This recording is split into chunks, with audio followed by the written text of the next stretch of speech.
The old Blackwood Manor stood as a skeletal sentinel on Harrow Hill, a brooding monolith against the relentless sky. Locals whispered of its macabre history, of shadows that danced in unseen corners, and the mournful wails that echoed through the night. Yet, to young, intrepid Daniel, the house was a siren's song, a challenge to his courage. He'd always been drawn to the forbidden, the inexplicable. The Blackwood Manor was a perfect storm of both. Despite the warnings, the eerie tales, and the chilling drafts that seemed to seep from its decaying timbers, Daniel was determined to spend a night within its haunted walls. The house was a labyrinth of shadows and silence. Dust motes danced in the moonlight that filtered through broken panes, creating an ethereal, almost otherworldly atmosphere. As the night deepened, strange occurrences began to unfold. Doors creaked open of their own accord, and shadows seemed to writhe and contort into grotesque shapes. A cold draft, like an icy hand, swept through the house, no matter how tightly Daniel shut the windows. Then the sounds began, soft at first, like the rustling of leaves or the distant murmur of voices.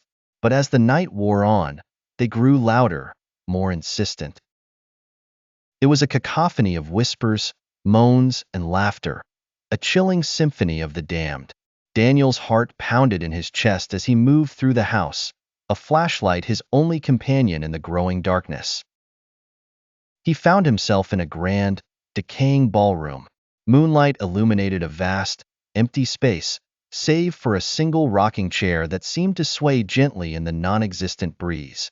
A chill, more profound than any he'd felt before, washed over him. As he watched, the rocking chair began to move on its own, a ghostly rhythm that sent shivers down his spine. Then, he saw it. A figure, translucent and ethereal, emerged from the shadows. Its form was indistinct, but its eyes, burning with an unnatural light, were fixed on him. Fear, cold and absolute, gripped Daniel. He turned to flee, but his legs refused to obey.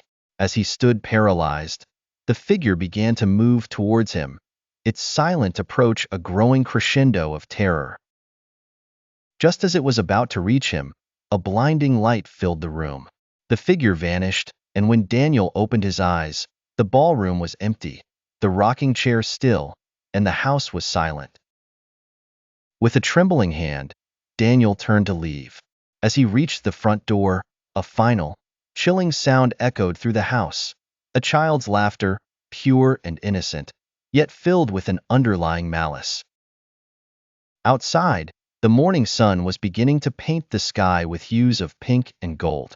The Blackwood Manor, bathed in the warm light, seemed almost benign. But as Daniel looked back, he swore he saw a shadow move in a high window, a fleeting glimpse of the darkness that lurked within. He never returned to Harrow Hill. The house on the hill remained a haunting memory, a reminder of the darkness that can reside in the most unexpected places. And on nights when the wind howls, Daniel can still hear the whispers, the moans, and the chilling laughter, a spectral echo of the terror he experienced that fateful night.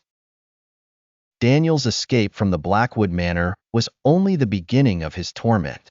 The night's horrors had etched themselves into his mind, a haunting tableau of shadows and whispers. Days turned into weeks, but the memory of the rocking chair, the ethereal figure, and the child's laughter persisted, a constant, insidious companion.